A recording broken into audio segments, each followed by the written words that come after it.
Gyome dan para pilar pun datang. Semuanya berusaha menyerang secara bersamaan dengan teknik terkuat mereka masing-masing. Namun, Nakime Upper Moon ke-6 menggunakan teknik darah iblis miliknya dan memisahkan masing-masing pilar sejauh mungkin dari Muzan. Di dalam kastil iblis tersebut terdapat banyak iblis yang levelnya setara dengan iblis bulan bawah untuk membuat para pemburu iblis kewalahan. Yang pertama bertemu iblis bulan atas adalah Shinobu Kocho. Dia langsung bertemu dengan iblis bulan atas kedua yaitu Doma, iblis yang hobinya memangsa wanita. Dulu semasa hidupnya, Doma adalah semacam tokoh keramat dan dia sudah diperlakukan seperti itu sejak masih kecil. Tapi dia sendiri tidak percaya dengan adanya surga, neraka, dan lain-lain. Shinobu yang berbadan kecil berusaha melawan sekuat tenaga setelah racunnya tidak mempan. Diceritakan flashback Shinobu bersama kakaknya dan juga kedua orang tuanya yang hidup bahagia. Namun orang tua mereka dimakan oleh Oni. Sampai dia dan kakaknya diselamatkan oleh Gyome dan mereka pun bergabung dengan skuad pemburu iblis. Beralih ke masa sekarang, meskipun sempat mendorong Doma sampai ke langit-langit, namun Shinobu mati dengan diserap oleh Doma. Tak lama, Kanao pun tiba di lokasi. Di sisi lain, Zenitsu akhirnya bertemu dengan Kaigaku dan mereka pun bertarung 1 lawan 1. Jauh dari pertempuran di tempat yang aman, di sana ada Kiriya Ubuyashiki yang merupakan pemimpin keluarga Ubuyashiki saat ini dan juga kedua adiknya Kuina Ubuyashiki dan Kanata Ubuyashiki. Mereka memberikan perintah dan menyusun strategi untuk memenangkan pertarungan. Di sana selain ada Nezuko juga ada orang-orang yang setara dengan pilar, Urokodaki, Shinjuro Rengoku dan juga Uzui Tengen yang menjaga tempat tersebut. Kaigaku bertanggung jawab atas 2 insiden. Yang pertama, dia bertanggung jawab atas matinya anak-anak asuh Gyome. Yang kedua, dia bertanggung jawab atas kematian guru mereka, yaitu gurunya Zenitsu dan Kaigaku. Namun seakan tak memiliki dosa, dia tak menghiraukan kabar duka yang diberitahukan Zenitsu kepadanya. Pertarungan Zenitsu dan Kaigaku pun yang awalnya terlihat Zenitsu sangat unggul, mulai berbalik ketika Kaigaku menunjukkan kemampuannya dalam penguasaan teknik pernafasan petir. Namun akhirnya Zenitsu berhasil membangkitkan Demon Slayer Mark miliknya dan mengakhiri Kaigaku dengan menggunakan teknik pernafasan petir jurus ke-7 yang murni diciptakan oleh Zenitsu sendiri. Zenitsu pun terjatuh namun dibantu oleh Yoshiro. Di sisi lain, akhirnya Gyu dan Tanjiro bertemu dengan Upper Moon ketiga yaitu Akaza, dan Nezuko yang sedang meminum obat dari Tamayo sedang dalam proses transformasi kembali dari iblis menjadi manusia. Sedangkan Tamayo sendiri mulai perlahan-lahan diserap ke dalam wujud kepopongnya Muzan yang sedang bertransformasi menjadi wujud yang sebenarnya. Di samping itu, pertarungan Tanjiro melawan Akaza pun dimulai. Dengan mengaktifkan tanda miliknya yang menggunakan teknik pernapasan matahari, Tanjiro berhasil melukai Akaza. Di sini Gyu mengakui kemampuan Tanjiro yang sangat berkembang. Bahkan bisa dikatakan kemampuan Tanjiro sudah setara dengan seorang pilar. Pertarungan Akaza melawan Tanjiro dan Gyu pun berlangsung sengit. Akaza di sini juga mengatakan bahwa dia memang membenci orang yang lemah. Mendengar kata-kata Akaza itu pun membuat Tanjiro semakin marah dan pertarungan pun menjadi semakin sengit. Di sisi lain, Senjuro sempat menulis surat tentang percakapan leluhurnya, sang pengguna pernafasan api, dengan Yorichi Sugikuni, sang pengguna pernafasan matahari. Ketika membicarakan tentang pertarungan Yorichi dengan Muzan, harapannya dengan surat itu bisa menjadi petunjuk untuk Tanjiro sembari mendoakan Tanjiro agar menang dalam pertarungan. Pertarungan sengit pun berlangsung. Gyu akhirnya berhasil membangkitkan Demon Slayer Mark miliknya yang bisa mengimbangi gerakan Akaza. Di sini Tanjiro teringat pesan ayahnya tentang memanfaatkan kelima panca inderanya serta fokus pada bagian yang diperlukan untuk diawasi. Dengan begitu dia pun berhasil melihat dunia tembus pandang. Pernah juga ayah Tanjiro memotong kepala seekor beruang yang berusaha mendekati rumah mereka. Tanjiro pun berusaha mempraktekkan apa yang diajarkan ayahnya tersebut. Ketika Gyu mengayunkan pedang ke arah Akaza, Akaza pun berhasil mematahkan pedang milik Gyu. Untung saja pukulan Akaza sudah ditebas terlebih dahulu oleh Tanjiro. Di sini Demon Slayer Mark milik Tanjiro terlihat bertambah lebar. Rambutnya pun berubah berwarna kemerah-merahan. Akhirnya Tanjiro berhasil memasuki dunia tembus pandang, bahkan menghilangkan hawa keberadaannya dan berhasil memotong kepala Akaza. Namun Akaza belum merasa kalah. Dia berusaha melawan balik meskipun kepalanya sudah tidak ada. Di sini diceritakan tentang flashback masa lalu Akaza. Akaza bernama Hakuji ketika dia masih menjadi manusia. Dia biasanya mencuri untuk memberikan obat kepada sang ayah yang sakit. Suatu hari sang ayah mengakhiri hidupnya karena tidak ingin membebani hidup anaknya dan tidak ingin anaknya mencuri lebih banyak lagi. Hakuji pun mengamuk dan menyalahkan orang-orang dewasa, bahkan dia bisa mengajar 7 orang dewasa sekaligus. Hingga 1 orang datang yaitu Keizo. Dia merupakan ahli bela diri tangan kosong. Dia mengajar Hakuji lalu mengangkatnya sebagai murid, serta memintanya membantu merawat putrinya yaitu Koyuki. Hakuji pun hidup normal dan akan dinikahkan dengan Koyuki. Namun orang-orang di sekitar itu kurang suka dan ingin mengambil tanah milik Keizo. Karena itu suatu saat seorang meracuni sumur yang mana Keizo dan Koyuki meninggal karena meminum air dari sumur tersebut. Hakuji yang marah karena selalu tidak bisa menyelamatkan orang-orang saat membutuhkannya, menghabisi anggota dojo yang lain. Hingga malamnya dia bertemu dengan Muzan. Muzan pun tertarik dengan Hakuji dan merubahnya menjadi Oni. Beralih ke masa sekarang, Akaza pun mulai bergerak lagi karena terburu-buru menyerang. Pedangnya Tanjiro pun lepas, akhirnya malah baku hantam dengan tangan kosong. Hantaman Tanjiro itu pun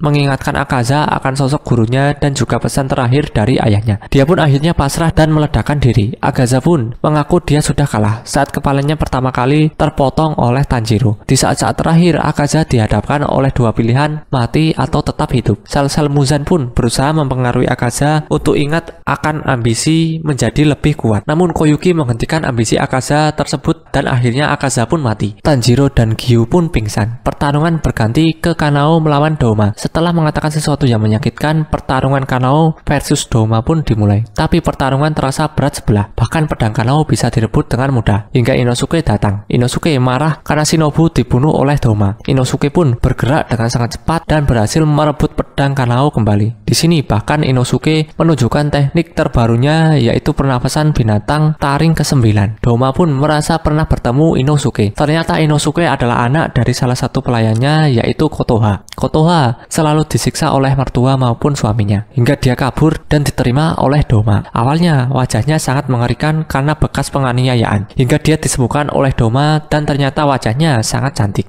Doma pun sebenarnya ingin Kotoha selalu bersamanya hingga Kotoha mati. Namun suatu hari Kotoha melihat Doma memakan pemujanya. Dia pun lari dan sebelum terbunuh dia melempar Inosuke ke sungai. Inosuke yang marah mengetahui Doma telah membunuh ibunya dan juga sahabatnya yaitu Shinobu Gojo, kemudian menyerang Doma secara membabi buta. Namun Doma meninggalkan duplikat dirinya berwujud es untuk melawan Kanao dan Inosuke. Ketika akan pergi, racun dari Shinobu mulai bereaksi. Ternyata karena Doma memiliki ketertarikan untuk mengkonsumsi wanita, Shinobu sengaja membuat dirinya dimakan dan dia sudah selama 1 tahun terus mengkonsumsi racun Wisteria. Racun itu telah menyebar ke seluruh organ tubuhnya bahkan hingga ke ujung-ujung kuku. Seberat 37 kg racun ada di dalam tubuh Shinobu dan efeknya 70 kali lebih mematikan daripada racun yang ada di pedangnya. Doma yang mulai melemah akibat racun dari Gojo itu pun mulai diincar oleh Kanao dan Inosuke. Pertarungan berlangsung sengit hingga Kanao berhasil memotong kepala Doma dengan bantuan Inosuke. Dendam Inosuke dan Kanao pun terbalaskan. Sementara Igoro dan Kuronji pun bertarung melawan Upper Moon keempat. Tokito terpisah dari Gyomei dan bertemu dengan Kokushibo, sang iblis bulan atas pertama. Tokito merasa tekanan dan ketakutan ketika bertemu dengan Kokushibo, sesuatu yang belum pernah dia rasakan sebelumnya. Setelah menyebutkan namanya, Kokushibo pun menceritakan bahwa Tokito merupakan keturunan dari anaknya. Tokito sempat terkejut, namun seketika dia pun akhirnya bisa tenang dengan mudah. Dengan mudah, Kokushibo bisa menghindari serangan dari Tokito. Bahkan setelah mengaktifkan Demon Slayer Mark, Tokito masih belum bisa menyentuh Kokushibo. Tangan Tokito pun langsung terpotong dengan sekali serang menggunakan pernafasan bulan miliknya. Tokito pun mengakui bahwa Kokushibo berbeda dengan iblis-iblis yang pernah dia kalahkan sebelumnya. Dia terasa berbeda dengan iblis bulan atas lainnya. Dia terlihat bermartabat dan agung. Selain itu, dia juga merupakan salah satu pengguna pernafasan pertama, menggunakan pedang Nichirin pembunuh iblis, pernafasan bulan, serta membangkitkan Demon Slayer Mark. Meskipun Tokito menggunakan teknik terkuatnya, dia masih belum bisa menyentuh Kokushibo, hingga berakhir dengan ditancapkan di dinding. Gennya yang ingin menolong Tokito malah tercincang. Namun, meski tubuhnya terpotong, gennya masih bertahan hidup. Kokushibo pun menceritakan sekitar 300 tahun yang lalu ada seorang pendekar pedang yang memakan iblis seperti gennya. Namun dia mati setelah tubuhnya terpotong. Seketika ketika akan memotong kepala gennya, Sanemi pun datang. Tak lama setelah itu, dia mengatakan niat sebenarnya bahwa dia ingin gennya keluar dari pemburu iblis agar gennya bisa hidup bahagia, memiliki anak, dan langgeng hingga usia tua. Sanemi pun memulai pertarungan dengan Kokushibo. Pernafasan bulan melawan pernafasan angin. Keduanya adu teknik pedang masing-masing. Kokushibo juga menceritakan jika dulu saat era Sengoku, dia dan pilar angin juga saling mengasah teknik. Akan tetapi setelah sekian kali mencoba, akhirnya Sanemi tersayat. Namun Sanemi tetap melawan bahkan lebih ganas dari sebelumnya. Setelah bertarung cukup sengit, akhirnya Gyomei, sang pilar batu pun datang. Gyomei menghadapi Kokushibo. Sementara itu, Sanemi menjahit luka yang disebabkan oleh Kokushibo. Pertarungan pilar terkuat melawan iblis bulan atas terkuat pun dimulai. Keduanya bertarung dengan sengit. Gyome bahkan menggunakan Demon Slayer Mark miliknya untuk menghadapi Kokushibo. Keduanya bertarung dengan sangat panas. Sementara itu, Sanemi juga akhirnya berhasil membangkitkan Demon Slayer Mark miliknya. Gyome dan Sanemi pun berkombinasi untuk mengalahkan Kokushibo. Hingga kimono milik Kokushibo pun rusak. Kokushibo yang marah menunjukkan transformasi pedang miliknya yang bercabang-cabang. Jari Sanemi pun sempat terpotong. Kokushibo melancarkan serangan dengan jarak jangkauan yang jauh lebih luas dari sebelumnya. Selain ada bilah-bilah bulan sabit yang kecil-kecil, bentuk dari serangan pernafasan bulan milik Kokushibo juga berubah-ubah. Karena itu, susah memprediksi seberapa besar dan seberapa jauh serangan dari pernafasan bulan miliknya. Sanemi yang hampir saja terpotong ditolong oleh Tokito. Sedangkan Genya memakan patahan dari katana milik Kokushibo. Mereka berempat pun memadukan serangan dan berhasil menghancurkan lengan serta memasukkan serangan ke badan Kokushibo. Gyome dan Tokito di sini bahkan mampu melihat dunia tembus pandang. Setelah terpojok dan teringat ketika Yorichi yang saat itu sudah tua berhasil memojokkan dirinya, Kokushibo pun murka dan mengeluarkan katana dari bagian tubuhnya serta menyerang ke segala arah. Genya terbelah menjadi dua di sini. Tokito juga terkena tebasan pada bagian tubuhnya. Namun Tokito yang masih sedikit sadar berusaha menggenggam sekuat tenaga katana miliknya dan akhirnya katana miliknya pun berubah menjadi merah. Seketika tubuh Kokushibo pun mengeras akibat tusukan dari pedang Tokito. Gyome dan Sanemi pun mengkombinasikan serangan mereka dan akhirnya berhasil memotong kepala Kokushibo. Kokushibo yang masih berusaha melawan berubah menjadi sosok makhluk yang mengerikan, namun tubuhnya mulai hancur karena pedang milik Tokito dan juga serangan dari Gyome serta Sanemi. Kokushibo pun mati. Sanemi yang sudah tidak sadarkan diri bahkan masih ingin bertarung dihentikan oleh Gyome. Genya yang terbelah menjadi dua kehilangan banyak darah dan akan segera mati. Sedangkan Tokito sudah meninggal. Tak lama Sanemi pun sadar, namun Genya sudah mulai menghilang. Untunglah Genya akhirnya sempat menyampaikan permintaan maafnya yang selama ini terurungkan karena tidak sempat bicara dengan Sanemi. Muzan pun akhirnya bangkit menggunakan final form miliknya. Namun di sini rambutnya berubah menjadi putih. Dia langsung membantai pasukan pembunuh iblis yang pertama kali datang. Tak lama Tamayo pun dihabisi oleh Muzan. Tanjiro dan Giyu juga akhirnya berhadapan secara langsung dengan Muzan. Tanjiro dan Giyu yang bekerja sama tidak bisa mendekati Muzan, bahkan mata kanan Tanjiro sempat terkena serangan. Muzan juga telah yakin bahwa anak buahnya telah berhasil membunuh dua pilar. Meskipun itu adalah tipuan dari Yushiro. Jadi Yushiro bekerja sama dengan Kanroji dan berhasil mengendalikan penglihatan Nakimi. Kini Iguro dan Kanroji pun bertarung bersama Giyu serta Tanjiro. Sedangkan Yushiro yang termakan amarah berusaha untuk menyeret Muzan pada matahari. Namun Muzan menghabisi Nakimi dan kastilnya pun runtuh. Masih ada 1,5 jam sampai matahari terbit. Para pilar dan para anggota pemburu iblis berusaha menahan Muzan agar tidak lari. Namun Tanjiro sekarat karena terlalu banyak terkena darah Muzan. Muzan juga mengatakan bahwa Tanjiro tidak akan berubah menjadi Oni tapi akan mati. Di sisi lain, Nezuko pun bangun dan mendapatkan petunjuk untuk menyelamatkan kakaknya yaitu Tanjiro. Dalam kondisi masih setengah iblis, Nezuko pun pergi menuju ke medan pertempuran utama. Kiriya yang hendak memberikan perintah untuk menghentikan Nezuko disuruh ayahnya untuk tidak mengkhawatirkan Nezuko. Tak lama, Gyome dan Sanemi pun tiba di tempat Muzan. Sementara itu, Kanroji sudah mencapai batasnya. Dia pun diamankan dan Iguro maju menyerang. Di sini diceritakan masa lalu Iguro. Secara garis besar, Iguro itu berasal dari keturunan yang bekerja sama dengan satu iblis yang berbentuk ular, yang mana mereka mendapatkan kekayaan dari korban si ular tersebut. Jadi, harta rampasan pengorbanan. Hampir semua anggota keluarganya adalah perempuan. Sudah 370 tahun sejak adanya anak laki-laki yang lahir di keluarga itu. Dan karena Iguro lahir dengan mata yang tidak biasa, dia pun akan diberikan sebagai tumbal. Sejak kecil pun dia dibesarkan dalam kurungan. Pernah dia bertemu dengan iblis ular tersebut yang kemudian mulutnya dirobek oleh para saudarinya dan darahnya diminum oleh siluman ular tersebut. Satu-satunya kawannya Iguro adalah seekor ular yang bernama Kaburamaru. Untung Iguro sempat mencuri jepit rambut milik saudarinya. Akhirnya dia pun berhasil kabur dari siluman itu. Namun siluman itu mengejarnya.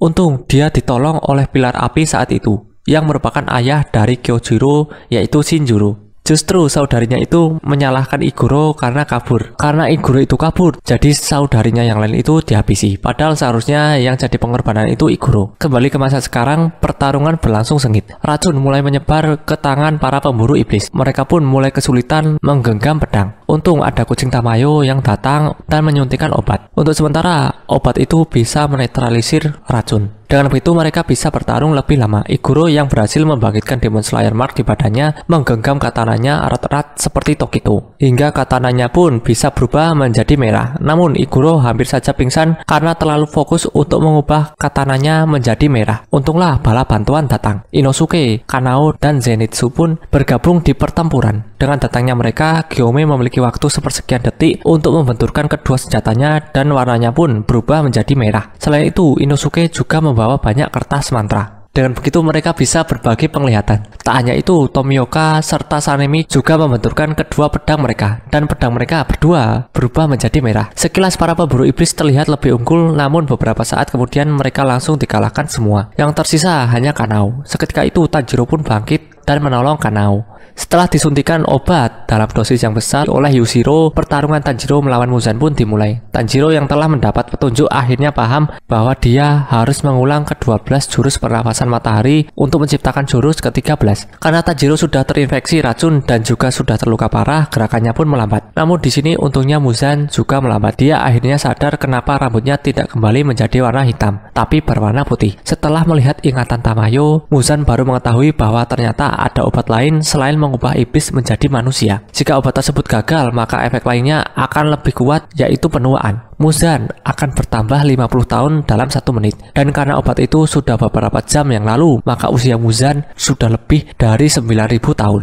Iguro yang sudah siuman datang dan membantu Tanjiro. Keduanya berkombinasi untuk menyerang Muzan. Bekas luka yang disebabkan oleh Yorichi pun mulai terlihat di tubuhnya Muzan. Tanjiro terus mengulangi jurus pernafasan matahari dan ternyata jurus itu semuanya terhubung jika diulangi dari 1 ke 12 lalu diulangi lagi. Seakan-akan jurus itu memang disiapkan oleh Yorichi khusus untuk membunuh Muzan. Muzan yang terpojok berusaha kabur namun berhasil dihentikan oleh Tanjiro dan Iguro. Muzan pun terus terpojok. Sementara itu, Nezuko sudah cukup dekat dengan medan pertempuran utama dan ingatannya pun akhirnya pulih. Di sisi lain, Muzan ingin meledakkan diri, namun ternyata dia tidak bisa karena racunnya ternyata campuran dari 4 obat. Selain obat pengubah iblis menjadi manusia, ada obat penuaan, melemahkan tubuh, serta penghancur sel. Muzan yang marah, mengamuk, dan melancarkan serangan semacam petir, bahkan efeknya sampai ke tempat Ubuyashiki Kiriya. Di sisi lain, para pemburu iblis yang tadinya pingsan mulai berangsur-angsur kembali bangkit. Untuk menetralisir racun yang ada di tubuh Tanjiro, Tanjiro pun menusuknya dengan katana merah miliknya untuk menetralisir racunnya Muzan. Semua mengkombinasikan serangan mereka masing-masing hingga Muzan pun terpojok. Matahari pun segera terbit. Muzan berusaha membalut dirinya dalam bentuk bayi raksasa. Di sini, semuanya berusaha menghentikan Muzan yang akan kabur. Akhirnya setelah tertebas berulang kali, tubuh Muzan pun terbakar cahaya matahari dan lenyap. Namun di sini banyak yang gugur, mulai dari Gyome, Kanroji, Iguro, dan lainnya. Kali ini Gyome dijemput oleh anak-anak kecil yang dia jaga semasa hidupnya. Ada juga Sanemi yang pas pingsan ketemu ibunya, tapi malah diusir oleh ayahnya. Ketika pertarungan disangka telah berakhir, Tanjiro dikira telah mati karena dia tidak bernafas sama sekali dan juga nadinya tidak berdetak. Tapi ternyata Muzan mengubah Tanjiro menjadi iblis ketika berada di dekatnya. Tanjiro pun mengamuk dan berusaha menyerang siapapun yang ada di sekitarnya. Bahkan dia mengeluarkan ekor. Di sini Nezuko yang sudah kembali menjadi manusia berusaha menahan kakaknya. Meskipun Nezuko ada di depan Tanjiro, anehnya Tanjiro tidak memangsanya. Gyu berusaha menahan agar Tanjiro tidak mengamuk. Inosuke juga tidak tega untuk merebas Tanjiro. Untunglah Kanao masih memiliki 1 serum yang bisa mengubah iblis menjadi manusia.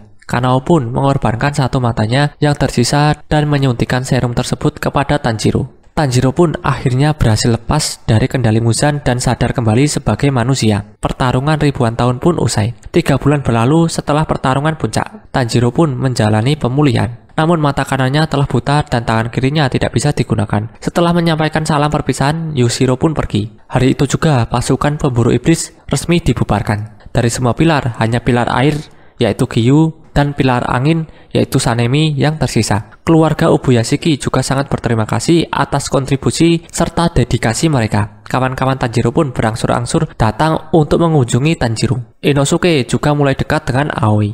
Tanjiro sendiri mulai dekat dengan Kanao. Kanao di sini dititipkan seekor ular milik Iguro oleh Sanemi. Mereka pun pergi dan membeli bunga untuk semua yang gugur di pertempuran akhir. Lalu mereka pun kembali ke rumah Tanjiro. Di perjalanan mereka bertemu dengan kakek Saburo. Kemudian memulai hidup mereka yang baru di kediaman kediaman Tanjiro. Sayangnya tidak dilihatkan momen saat Tanjiro menikah dengan Kanao, Zenitsu dengan Nezuko, lalu Inosuke dengan Aoi. Time skip pun terjadi. Terlihat Tokyo sudah modern dan keturunan mereka pun masih hidup. Misal keturunan Tanjiro dan Kanao yaitu Kamado Sumiko dan Kamado Kanata. Sedangkan keturunan Zenitsu dan Nezuko yaitu Agatsuma Yoshiteru dan Agatsuma Touko. Ternyata sejarah pertarungan melawan Muzan juga ditulis di sini. Terlihat juga Yoshiteru sedang membaca sejarah tentang kakek buyutnya. Mereka juga masih anak-anak sekolah. Di sini juga ada keturunan Aoi dan Inosuke yaitu Hashibara Aoba. Di sini diceritakan bahwa dia menemukan bunga lili laba-laba biru yang selama ini dicari oleh Muzan. Ternyata bunga itu hanya muncul 2-3 hari setiap tahun dan hanya mekar selama hari-hari itu. Setelah time skip ini, banyak yang mirip dengan karakter-karakter yang sebelumnya, seperti Shinobu, Kanae, Tengen, Gyu, dan lain-lain. Yang menarik, Yoshiro ternyata masih hidup bersama kucingnya, dan dia menghabiskan semasa hidupnya itu untuk melukis Tamayo. Lukisannya pun juga sangat terkenal. Dan di sisi lain, keluarga Ubuyashiki yang sebelumnya itu selalu berumur pendek, kini malah menjadi orang yang berumur tertua di Jepang. Untungnya duo Shinazugawa terlihat sangat akur